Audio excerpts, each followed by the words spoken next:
नमस्कार, माझं नाव अद्या सुर्वे. लग्नाच्या नंतरचं नाव अलिजा आतिफ तासे. राहणारी मुंबईत. 4 मुलं आहेत मला, लहान आहेत. सगळ्यात मोठा जो आहे तो 8 वर्षाचा आहे. लग्न झालं माझं 2017मध्ये फेब्रुवारी. हे लव्ह मॅरेज होतं. जसं मी आधीच्या इंटरव्ह्यूमध्ये सुद्धा बोलली आहे की हा माझा एक इमोशनली घेतलेला निर्णय होता, जो आज मला चुकीचा आहे असं कळत आलं 10 वर्षात. हे का मी सांगते, कारण आपल्यात जी स्त्रियांना इज्जत मान सन्मान देतात ते त्या जातीत देत नाहीत. हे मला कळत आलं कारण एक नेहमीच्या डेली रुटीनमध्ये त्यांच्या भाषेत शिव्या, मारपीट ह्या अशा सवयी होत असायच्या. त्यातही करून माझी सासू गुलशन तासे उर्फ गुलशन पटेल, तिला लेडी डॉन म्हणतात, मीरा भाईंदर एरियामध्ये. आणि आज तिची फॅमिली आज किती वर्ष पटेल फॅमिली ही नावाजून आहे. क्रिमिनल रेकॉर्ड्स आहेत त्यांच्या अगेन्स्ट कितीतरी, आणि त्यांच्याकडनं खूप छळ झालेला आहे. तो हे खरं तर बोलायचं म्हणजे मला खूप तयारी करावी लागली, कारण माझी 4 लहान मुलं आहेत. मला हे सगळं करायचं नव्हतं. मला माझं घरही सांभाळायचं होतं, संसारही तोडायचा नव्हता. पण एका व्यक्तीचं एक लिमिट असतं सहन करायचं, की किती त्याच्याने सहन होऊ शकतं. माझ्यानी जितकं सहन करू शकली मी, ते मी 10 वर्षात केलं आहे. पण एक बायको म्हणून किंवा एक सून म्हणून जो व्यवहार केला पाहिजे तो माझ्याबरोबर कधीच झाला नाही. आणि ह्याचे परिणाम माझ्या मुलांनासुद्धा भोगावे लागले, कारण घरात राहता ज्या गोष्टी घरात होतात, मारहाण होते, शिवीगाळ होते किंवा जे काही होतं त्याचा ट्रॉमा मुलांवर पडतो. आणि त्यामुळे आज मला ही स्टेप घ्यावी लागली. आणि तुम्ही म्हणताय की तुमच्या लग्नाला 10 वर्ष पूर्ण झाले.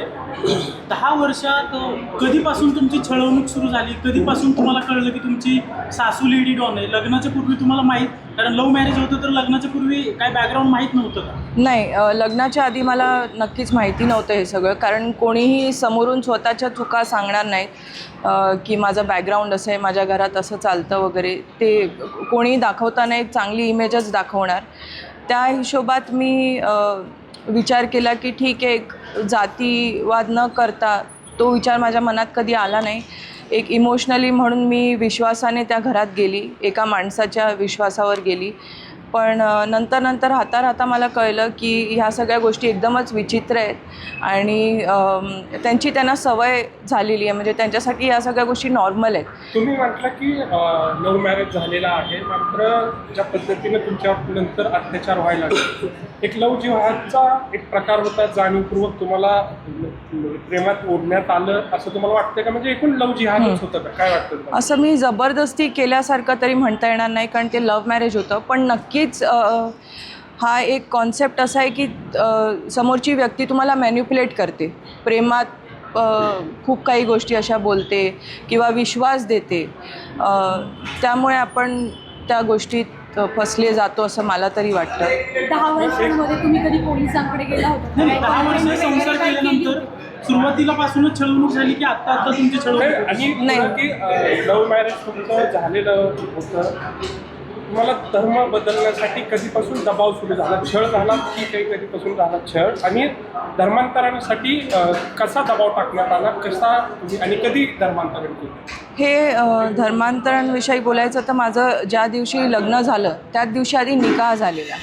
त्याच्याशिवाय त्यांच्यात असं आहे की तुमचं लग्न व्हॅलिडच नाही आहे. म्हणजे जर निकाह नाही होत तर तुमचं लग्न व्हॅलिड नसतं. त्यामुळे तुम्हाला आधी निकाह करावा लागतो, तुमचं कन्व्हर्जन करावं लागतं आणि मग तुम्ही ऑफिशियली मॅरेज रजिस्ट्रेशन वगैरे. दबाव नव्हताच, पण ते एक काय म्हणतात त्याला, मॅन्युप्युलेशन म्हणता येईल. तुम्ही त्या दबावात येऊन धर्मांतरण केलं होतं? हो. कारण त्याशिवाय लग्न हे ॲक्सेप्टेडच नाही आहे असं त्यांच्यात म्हणलं जातं. तुम्ही धर्मांतरण जरी केलं असलं तरी लग्नानंतर बरेचशा, म्हणजे तुम्ही हिंदू होता, बऱ्याचशा हिंदू परंपरा असतात ज्या आहेत त्या जपण्याचं काम तुम्ही करत होता का? आणि समजा करत असताल तर त्याला तिकडून काही विरोध होत होता? मी सुरुवातीला करायची, पण नंतर असं होतं की ही गोष्ट एक्सेप्टेडच नाही आहे त्यांच्या धर्मात, की तुम्ही कोणाला अल्लाशिवाय, जे आपण अजानमध्ये पण ऐकतो 5 वेळी जे अजान आपण ऐकतो त्यातही म्हणलं जातं की अल्लाशिवाय आणि रसूल मोहम्मद रसूल अल्लाह शिवाय दुसरं कोणीच माबूद नाही, म्हणजे त्याची काही अस्तित्वताच नाही आहे हे आपण ऐकलं जातं. आणि तेच माझ्या डोक्यात नेहमी भरलं जायचं की ह्या सगळ्या गोष्टी करून तुम्हाला स्वातंत्र्य नव्हतं बरोबर? नाही. त्याच्यानंतर ती एक मिस अर्थ म्हणून कॉम्पिटिशन झाली हो. होती. की तुम्ही लग्नाच्या आधी का नंतर कसं? लग्नाच्या आधी मी फेमिना मिस इंडिया फायनलिस्ट होती आणि त्यानंतर लगेच माझं लग्न 2ऱ्या महिन्यात झालं. ज्यावेळी मी फायनलिस्ट म्हणून हे झाली त्याच्या 2ऱ्या महिन्यातच माझं लग्न झालं. आणि लग्नाच्या नंतर जेव्हा एक म्हणजे माझं 2019 वर्षात खूप मोठं एक फॅमिली क्लॅशेस खूप आलेत आणि त्यामुळे मी घरातनं बाहेर पडलेली, माझ्या आईवडिलांकडे आलेली. तेव्हा माझा एकच मुलगा होता, त्याला घेऊन मी माझ्या आईवडिलांकडे आलेली आणि 6 महिने मी वेगळी राहिलेली याच गोष्टींमुळे की मला परत जायचं नाही म्हणून.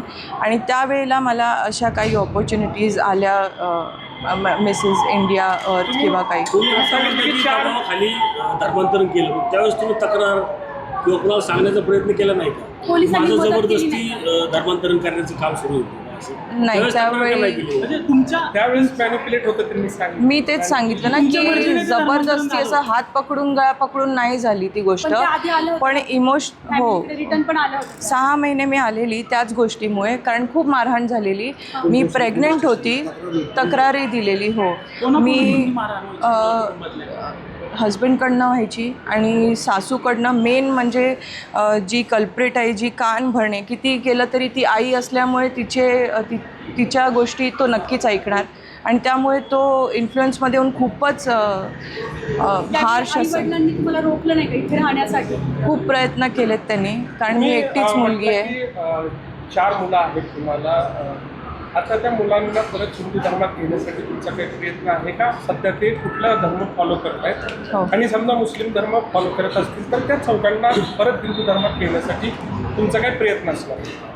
नाही, झाले 1-1.5 वर्ष मी परत तिथे राहताच आपले सगळे जे काही मी लग्न आधी करायची देवाचं ते मी करायला सुरू केलेलं.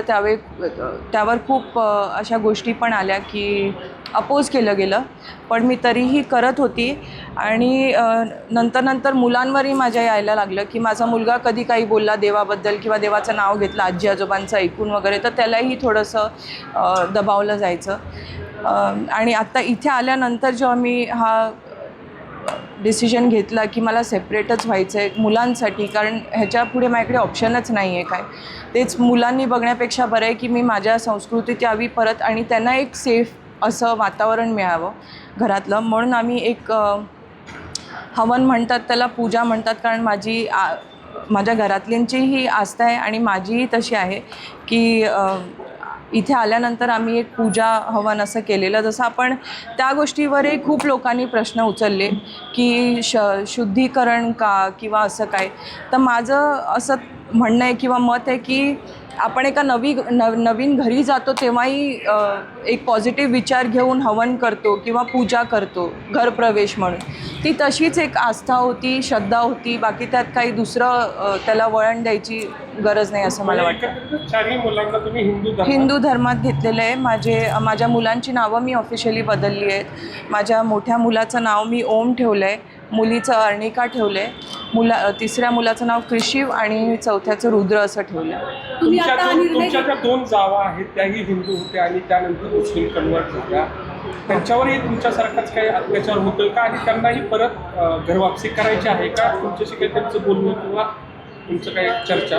जी माझी मोठी जाव आहे ती सुद्धा हिंदू होती, पण आता ती ह्या रिलिजनमध्ये तिने स्वतः ॲक्सेप्ट केलं आहे. ती बुरखा वगैरे घालते, तिला ते मान्य आहे स्वतःला आणि ती करते तसं आवडीने. तिसरी जी आहे डॉटर इन लॉ, सून माझ्या सासूची, तिचे असे काही विवाद होत असतात सासूबरोबर, कारण सासूची अशी वृत्ती असल्यामुळे म्हणजे बायकांना तर ती असं समजते की हा एक प्रॉडक्ट आहे, ही एक वस्तू आहे मुलं काढली की झालं त्यांचं काम संपलं. त्यामुळे तिसऱ्या तिच्या नी सुद्धा कंप्लेंट केलेली आहे. गेल्या वर्षात एक कंप्लेंट केलेली. तिला लग्न होऊन हार्डली 2 वर्ष झाली आहेत. तिला 1 वर्षाचा मुलगा आहे आता. पण तिने गेल्याच वर्षी एक कंप्लेंट केलेली की तिला जबरदस्ती काही मांस वगैरे खाऊ घातलं, तिचं जबरदस्ती कन्व्हर्जन केलं असं, आणि तिला धमक्या वगैरेही देण्यात आल्या. तिच्यावर हे झाल्यानंतर तिच्यावर खोटी FIR करण्यात आली एक्स्टॉर्शनची, की तिने केस मागे घ्यावी.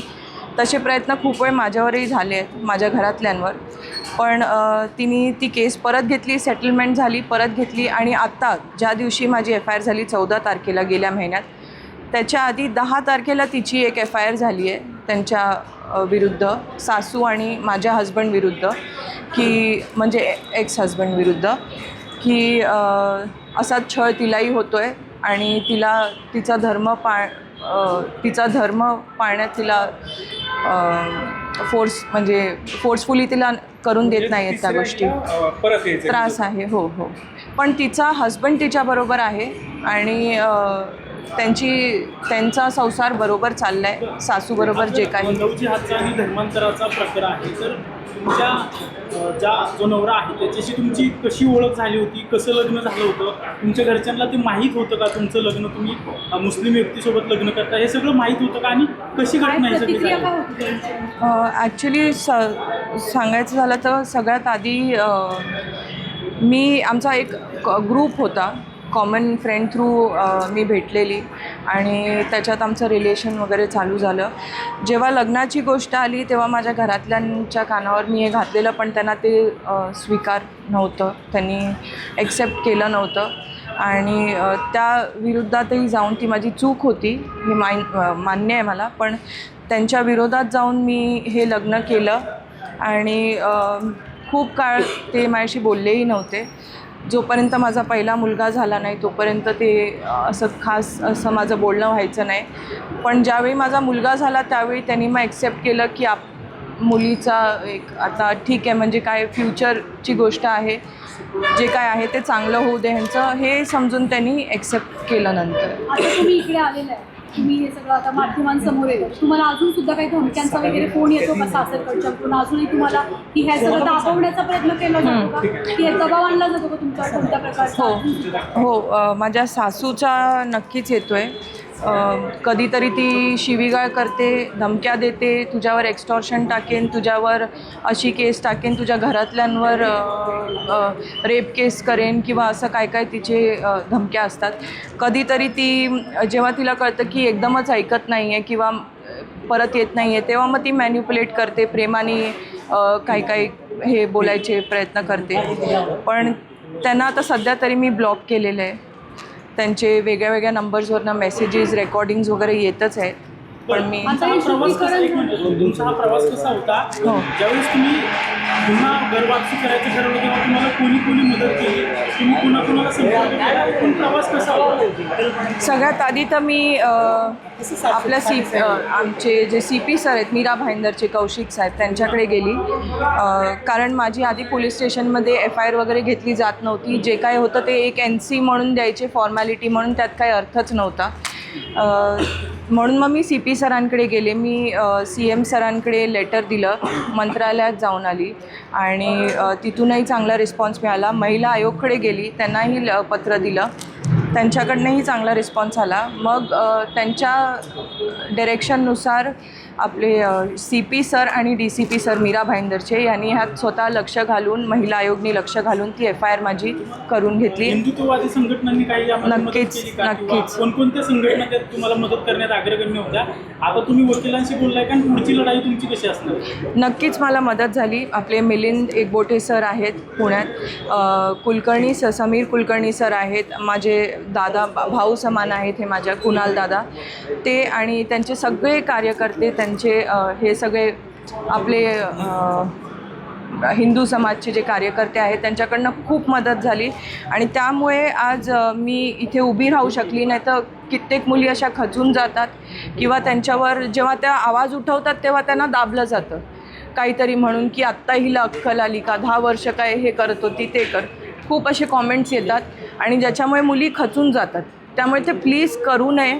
जर कोणी ज्यांनी सहन केलं आहे त्याला माहिती आहे त्याच्यावर काय त्यांनी काय सहन केलं आहे, आणि त्यामुळे आज जर मी आवाज उचलते तर त्याचा तुम्ही दाबण्याचा प्रयत्न त्याला करू नये, कॉमेंट थ्रू किंवा कशा थ्रू.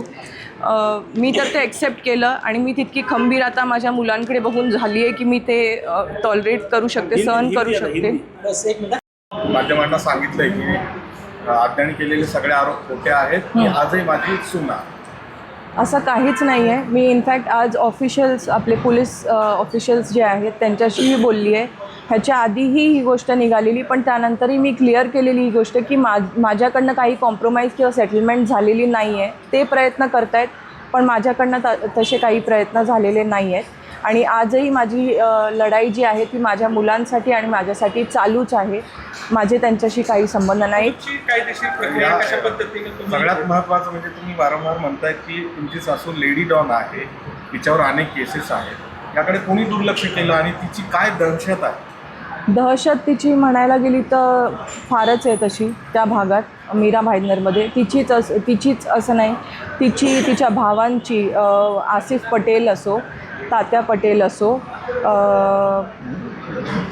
बिलाल पटेल असो, हे सगळे असे तिचे 7 भाऊ आहेत. त्यांच्यापैकी दोघांचे मर्डर झालेले आहेत आज काही वर्षांपूर्वी. आणि बाकीचे जे आहेत त्यांची दहशत होती, पण आता जेव्हापासनं आपलं प्रशासन बदललं आहे तेव्हापासनं खूप फरक आला आहे. आणि दोघं भाऊ म्हणजे ऑलमोस्ट सगळेच. धंदे काय आहेत? तुम्ही 10 वर्ष होते, धंदे काय तिचे नेमके? हो, आणि कुणाचा तिला पाठिंबा आहे? पाठिंबा तिला काही पॉलिटिशियन्सचा आहे आणि आधीपासूनच राहिला आहे. त्यामुळे ती आज इतकं धाडस करू शकते. आज इतकी वर्ष तिने, मीच नाही तर इतरही. 10 वर्ष अद्याप काय बघितलं, म्हणजे कोणत्या प्रकारची दहशत आहे आणि कशाच्या जोरावरती दहशत करते? तिच्याकडे वेपन्स आहेत का? तिच्याकडे काय गुंड प्रवृत्तीची लोक काय? कॉन्सेप्ट असा आहे की तिच्यासोबत ज्या बायका राहतात, ज्या तिच्यासाठी काम करतात, मेड्स आहेत तिच्या, पण त्या या गोष्टीसाठी नेहमीच उभ्या असतात की कोणी काही केलं तर ती एखाद्या बाईला उभी करते आणि मग त्यांच्यावर खोटी केस टाकायचा प्रयत्न करते की मला छेडलं किंवा असं काही. आणि असे काही मुलं आहेत, मेल्स, जे स्वतःवर वार वगैरे घ्यायला तयार असतात आणि वार घेऊन मग समोरच्यावर केस करतात. अशी तिची, आणि पॉलिटिकली तिला थोडासा सपोर्ट. माहितीत असलेले असे कोणते गुन्हे दाखल आहेत तिच्याविरोधात? सध्या तरी मनोरमधला एक गुन्हा दाखल आहे तिच्यात. खूप आहेत आधीचेही. गुगलवर आपल्याला तिचं नाव टाकलं की सगळी इन्फॉर्मेशन मिळते. पण सध्या जो चालू आहे तो मनोरमधला आहे. त्यात 307 केस चालू आहे तिची. आणि बेल नसूनसुद्धा एका दिवशी माझं भांडण झालेलं तिच्याशी काही कारणांमुळे, आणि बेल नसूनसुद्धा ती पोलीस स्टेशनमध्ये बसून, ती व्हिडिओ आहे माझ्याकडे, ती पोलीस स्टेशनमध्ये बसून इतक्या धमक्या, म्हणजे खोटी रेप केस टाकेन तुझ्या घरातल्यांवर, तुझ्यावर एक्स्टॉर्शन करेन किंवा काही, या धमक्या ती ओपनली देत होती. आणि तिच्याबरोबर जी साथीदार होती, तिच्यासाठी जी काम करते बाई, चंपा म्हणून होती, बांगलादेशी होती, ती सुद्धा त्या केसमध्ये 307मध्ये इन्व्हॉल्व होती. आणि दोघीही बेलवर नसताना ही सगळी दादागिरी पोलीस स्टेशनमध्ये बसून करत होत्या. पण मग तिच्या गुन्हेगारीच्या धंद्याचं स्वरूप काय? ती काय जमिनी बळकावते किंवा एक्स्ट्रॉशन काय आहे? तिचं लँड ग्रॅबिंगचा बिझनेस चालतो आणि ऑफिशियली ती कन्स्ट्रक्शनमध्ये, ती जी जमीन बळकावली आज कित्येक वर्षांपूर्वी त्यांच्या अख्ख्या फॅमिलीनी, त्यांनी मदरसे बनवलेले आहेत, त्यांनी कॉलेजेस बनवलेले आहेत, मस्जिदे बनवलेली आहेत, कन्स्ट्रक्शन चालू आहेत, सो बिल्डिंग कन्स्ट्रक्शन चालू आहेत. या सगळ्या जमिनी बळकावलेल्या आहेत आणि त्यावर खूप केसेसही त्यांच्यावर झालेले आहेत. याच बॅकग्राऊंडला धरून अत्यंत महत्त्वाचा प्रश्न आहे की उद्या कुख्यात बॅकग्राऊंडची ही सगळी माणसं, त्यांच्याकडनं आता तुला थ्रेट वाटतेय का आणि त्याचे प्रयत्न होत आहेत? प्रयत्न होत आहेत. मेसेज करणं किंवा कधी तर धमक्या देणं की तुझ्यावर, ठीक आहे तू एक्स्टॉर्शन करतेस ना, हे तुझं समोर आलं पाहिजे, किंवा तू जे काही केस टाकली आहेस ती सगळी खोटी आहे. जेव्हा की आज मी निघाली आहे घरातनं, ती फक्त माझी 4 मुलं घेऊन मला घरातनं काढलं गेलं. माझी सासू म्हणते की मी घरातनं निघाली, स्वतः ती निघाली नाही, मला रातोरात FIR झाल्यावर काढलं गेलं. FIR व्हायच्या आधी पण मला एखादा आठवडा मला खूप मेसेजेस, घाण मेसेजेस आणि रेकॉर्डिंग्स वगैरे पाठवले जात होते. त्यामुळे मी FIR केली. आणि जशी FIR झाली तशी मी परत घेतली नाही, म्हणून त्यांनी माझ्यावर मला घरातनं काढून टाकलं आणि मला पुण्यात यावं लागलं. तर या क्षणालाही तुझ्या डोळ्यात पाणी आहे, तुला भीती वाटते जीवाची काय सगळं? खरं तर आता भीती राहिलीच नाही आहे, कारण 4 मुलं आहेत, त्यांना वाढवायचं आहे, भीती ठेवून चालणार नाही. पण मी खंबीरपणे उभी आहे आणि मी लढणार या गोष्टीत, फक्त मुलांचा विचार करून. सरकारकडनं काय अपेक्षा आहे? सरकारकडनं हीच अपेक्षा आहे की असल्या लोकांना सपोर्ट करू नये. खूप काही पॉलिटिशियन्स आहेत जे नावाजलेले पॉलिटिशियन्स आहेत आणि त्यांचा सपोर्ट तिला ठामपणे असतो आणि त्यामुळे आज ती ही सगळी कामं ओपनली करू शकते घरी बसून. तडीपार असूनसुद्धा ती बाई घरी बसून लोकांना धमक्या देते, मारपीट करते इतरही लोकांबरोबर. ही तिची हिंमत होते आणि ती सरासर तिचे जे गुन्हेगारी तिची वृत्ती आहे ती तिने चालू ठेवलेली आहे. ती होऊ नये आणि ह्या गोष्टीला कुठेतरी थांबवावं गेलं पाहिजे अशी माझी इच्छा आहे. जो लड़की आज ध्यान भटका चुकी जे ट्रोलर्स आहेत खास करून, जे सगळ्या इंटरव्ह्यूजवर खूप सारी अशी लोकं आहेत आपली जी हळहळ व्यक्त करतात आणि त्यांना कळतं की एका बहिणीला आईला काय त्रास होत असेल. पण खूप अशी लोकंसुद्धा आहेत जी पाडतात, दाबण्याचा प्रयत्न करतात खूप घाण कॉमेंट्स करून. त्यांनी मला फरक पडत नाही, मी इतकी खंबीर झाली आहे, पण इतर मुलींना नक्कीच त्यांनी फरक पडू शकतो. काही मुली चुकीच्या स्टेप्स घेऊ शकतात आयुष्यात. त्यामुळे तुम्ही फक्त इतका विचार करा की वरच्याला उत्तर तुम्हालाही द्यायचं आहे, तुमच्याही आई बहिणी आहेत. आज नाही तर उद्या देव करू नये असं की कोणाच्या बहिणीवर किंवा मुलीवर असा प्रसंग यावा, पण आलाय तर त्याचं तुम्ही त्याच्यावर हसण्याव्यतिरिक्त तुम्ही तिला सपोर्ट करा आणि तिच्यासाठी उभे राहा खंबीर.